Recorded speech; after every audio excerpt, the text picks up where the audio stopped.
Mr. Speaker, with permission, I'll make a statement about the situation in the Gulf. At approximately 4 p.m. UK time on Friday, Iranian forces intercepted the British flagged tanker Stena Impero in the Strait of Hormuz. The ship was surrounded by 4 fast boats from the Revolutionary Guard, supported by 1 helicopter. Iranian footage showed masked gunmen in desert camouflage descending from the helicopter onto the deck of the Stena Impero. HMS Montrose, a Royal Navy Type 23 frigate currently deployed in the Gulf, tried to come to the tanker's aid. She repeatedly warned the Iranians by radio that their actions were illegal, but Montrose was unable to reach the scene in time. 9 days earlier, she'd successfully intercepted an attempt to board another tanker, British Heritage. But this time, Montrose was not given the notice of passage requested that would have allowed her to reach the scene more quickly. This, however, in no way excuses the illegal actions of the intruders, who took control of Stena Impero and compelled her to steer towards the Iranian port of Bandar Abbas, where she's now being held. The tanker had a crew of 23 from various countries, including India, the Philippines, Russia and Latvia. No Britons were on board, and there are no reports of any injuries. The vessel's owners have confirmed that Stena Impero was exercising her legal right of transit passage when she was intercepted. She was passing through the Strait of Hormuz in the westbound traffic lane inside Omani territorial waters in full compliance with international law and the rules of navigation. The tanker's automatic identification system was switched on and her position was publicly available. So let us be absolutely clear, under international law, Iran had no right to obstruct the ship's passage, let alone board her. It was therefore an act of state piracy, which the House will have no hesitation in condemning. Even more worryingly, this incident was a flagrant breach of the principle of free navigation on which the global trading system and world economy ultimately depends. I therefore urge Iran to release the Stena Impero and her crew and observe the rules that safeguard commercial shipping and benefit Iran as much as any other country. Iran has tried to present this as a tit-for-tat incident following the government of Gibraltar's action on the 4th of July to enforce EU sanctions by preventing the Iranian chartered tanker Grace 1 from supplying oil to Syria.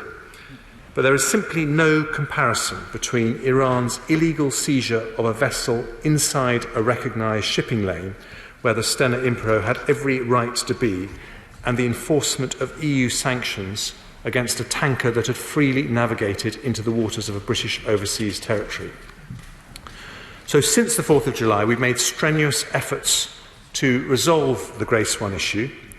On the 13th of July, I spoke by phone to the Iranian Foreign Minister, Jawad Zarif, and also made clear in public that we would be content with the release of Grace 1 if there were sufficient guarantees the oil would not go to any entities sanctioned by the EU. But instead of responding constructively, Iran chose to seize the Stena Impero. So we must now take appropriate action to support the safe passage of vessels through the Strait of Hormuz. As well as speaking again to my Iranian counterpart, I've also spoken this weekend and today to the foreign ministers of Oman, the United States, France, Germany, Italy, Finland, Spain and Denmark. COBRA meetings were held this morning and throughout the weekend, and the chargé d'affaires at the Iranian embassy in London was summoned to the Foreign Office on Saturday to receive a formal protest. I can today update the House on further action we are taking.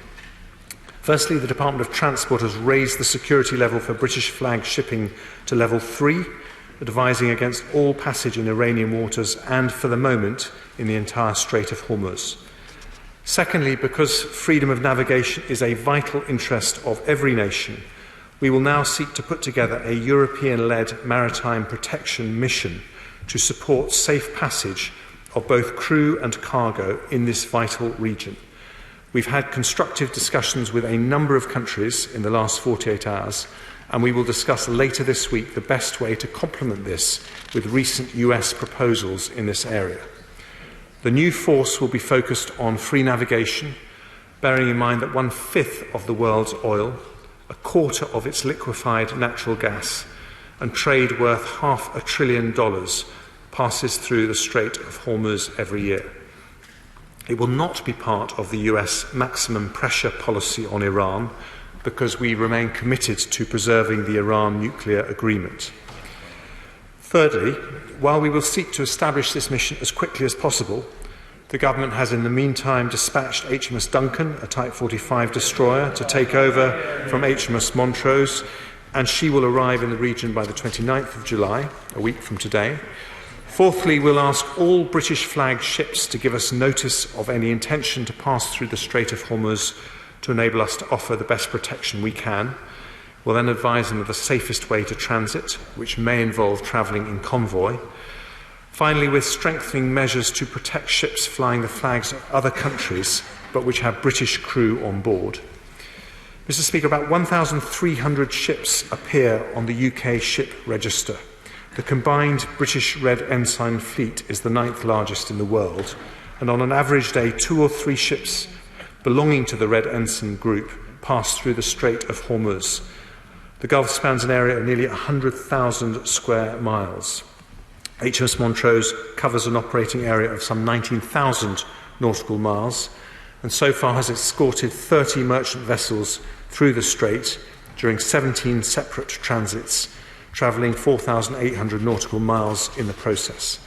It is, of course, not possible for the Royal Navy to provide escorts for every single ship, or indeed eliminate all risks of piracy, but those risks can be substantially reduced if commercial shipping companies cooperate fully with instructions from the Department of Transport, which we strongly encourage them to do.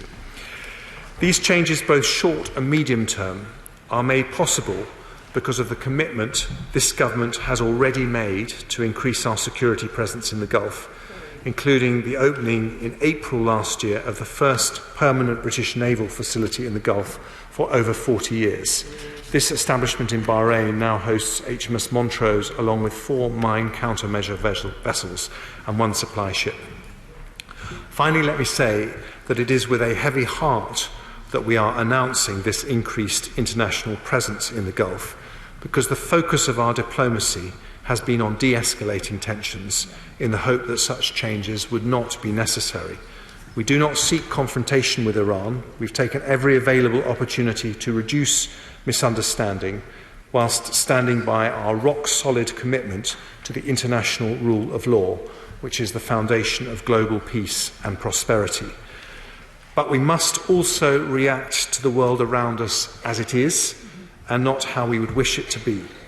So if Iran continues on this dangerous path, they must accept the price will be a larger Western military presence in the waters along their coastline, not because we wish to increase tensions, but simply because freedom of navigation is a principle which Britain and its allies will always defend. And I commend this statement to the House.